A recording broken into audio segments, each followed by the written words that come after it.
జ్యోతిష్య శాస్త్రం ప్రకారం నక్షత్రాలు 27 నక్షత్ర రాశులుగా విభజించబడ్డాయి. వీటి ప్రాథమిక స్వభావం విభిన్నంగా ఉంటుంది. విభిన్న ఫలితాలను కూడా ఇస్తూ ఉంటాయి. కొన్ని నక్షత్ర రాశులు మృదువైనవి, మరికొన్ని కఠినమైనవి.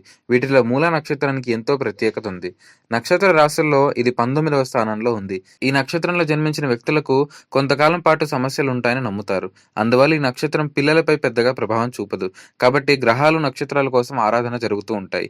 ఈ నేపథ్యంలో మూల నక్షత్రం గురించి తెలుసుకుందాం. మూల నక్షత్రం 4 పాదాలు ధనస్సులో సంచరించనున్నాయి. ఈ రాశి ప్రభువు కేతువు, గురుడు. అందువల్ల ఈ నక్షత్రంలో జన్మించిన ప్రజలపై గురుడు, కేతువు ప్రత్యక్ష ప్రభావాన్ని చూపిస్తూ ఉంటారు. కేతువు కొన్నిసార్లు ప్రతికూల ప్రభావాలను లేదా కొన్నిసార్లు సానుకూల ప్రభావాలను కలిగి ఉంటాడు.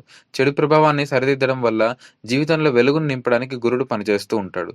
మూల, జ్యేష్ఠ, ఆశ్లేష ఈ మూడింటిని మూలా నక్షత్రాలను కూడా పిలుస్తారు. అశ్విని, మాఘ, రేవతి సహాయక నక్షత్రాలుగా పరిగణిస్తారు.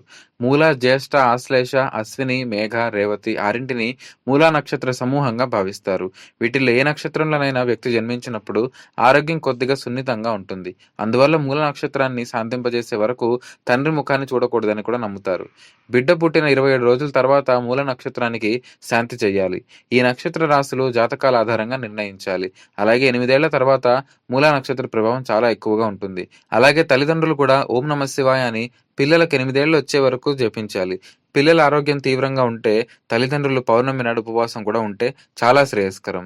జ్యోతిష్య శాస్త్ర ప్రకారం గురుడు, కేతువులు ధనుస్సు రాశిలో ఉచ్చస్థితిలో ఉంటారు. ఫలితంగా దీని పరిస్థితి 7 సంవత్సరాలుగా ఉంటుంది. శుక్రుడి ప్రభావం 20 ఏళ్ళు ఉంటుంది. కాబట్టి ఈ జాతకులు మొండి పట్టుదల కలిగి ఉంటారు. పని విషయంలో ఎల్లప్పుడూ నిజాయితీగా ఉంటారు. అంతేకాకుండా ఎల్లప్పుడూ వారి లక్ష్యాలపై దృష్టి పెట్టి ఉంటారు. తమ లక్ష్యాలను చేరుకునే వరకు కుదురుగా ఉండరు. ఎంత కష్టమైనా అనుకున్న పని కోసం శ్రమిస్తారు. కొన్ని సందర్భాల్లో వీరు స్వయంచాలకంగా కూడా ప్రవర్తిస్తూ ఉంటారు. అంటే వాళ్ళ నిర్ణయాలు 10 మందిని అడిగినా చివరికి అంతిమంగా వాళ్లే తీసుకుంటారు. ఇందువల్ల కొన్నిసార్లు వాళ్ళు అత్యంత అదృష్టవంతులుగా పరిగణించబడతారు. మేషరాశి, అశ్విని నక్షత్రంలో జన్మించిన పిల్లలు హనుమంతుడిని పూజించాలి. సింహం, మాఘ నక్షత్రంలో జన్మించిన వారు సూర్యుడికి నీటిని అర్పించాలి. ధనుస్సు రాశి, మూలా నక్షత్రంలో పుట్టిన వ్యక్తులు మాత్రం గాయత్రి మంత్రాన్ని నిత్యం జపించాలి.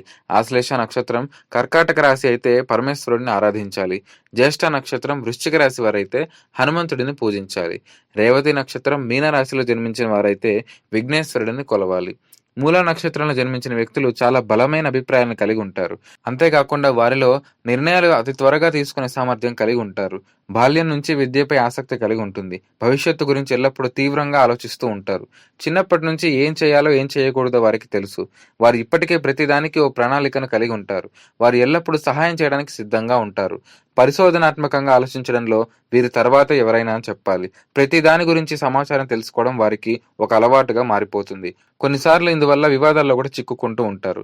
నైపుణ్యం కలిగి ఉండడం భవిష్యత్తుకు సంబంధించిన ప్రభావాన్ని చూపుతుంది. అంతేకాకుండా సరైన స్కిల్ వల్ల ఎప్పుడూ వీరు అందరికన్నా ముందే ఉంటారు. సమయానికి పని పూర్తి చేయడం వల్ల అధికారులలో ఎప్పుడూ ప్రత్యేకంగా కనబడుతూ ప్రశంసలు పొందుతూ ఉంటారు. అంతేకాకుండా సొంత వ్యాపారాన్ని చేయాలని ఎప్పుడూ ఆలోచిస్తూ ఉంటారు. ఏమాత్రం అవకాశం దొరికినా సొంత వ్యాపారాలు మొదలు పెడదామని ఆలోచిస్తూ ఉంటారు. సవాళ్లతో పోరాడడానికి ఇష్టపడుతూ ఉంటారు. శత్రువులతో సంయమనంతో సులభంగా వ్యవహరిస్తూ ఉంటారు. ఎల్లప్పుడూ ప్రజలకు సహాయం చేయడానికి సిద్ధంగా ఉండడం వీరిలో ఉన్న మరో అద్భుత లక్షణం. కుటుంబంలో ప్రతి సభ్యుడితో వారికి భిన్నమైన సంబంధాలు ఉంటాయి. వారి కుటుంబ అవసరాన్ని తీరుస్తూ ఉంటారు. తల్లిదండ్రుల మాట వినడమే వీరికి ప్రధాన కర్తవ్యంగా భావిస్తూ ఉంటారు. స్నేహితులు కూడా చాలా సెలెక్టివ్ వ్యక్తిలా ఉంటారు. ఏదైనా రిలేషన్షిప్ లో ఉన్నప్పుడు కూడా సమస్యలను వీలైనంతగా పరిష్కరించడానికే ప్రయత్నిస్తూ ఉంటారు. ధర్మం, మర్మం, శాస్త్రం, స్తోత్రం ఇలాంటి మరెన్నో విషయాల గురించి తెలుసుకోవడానికి సబ్స్క్రైబ్ చేసుకోండి ఆధాన్ ఆధ్యాత్మిక.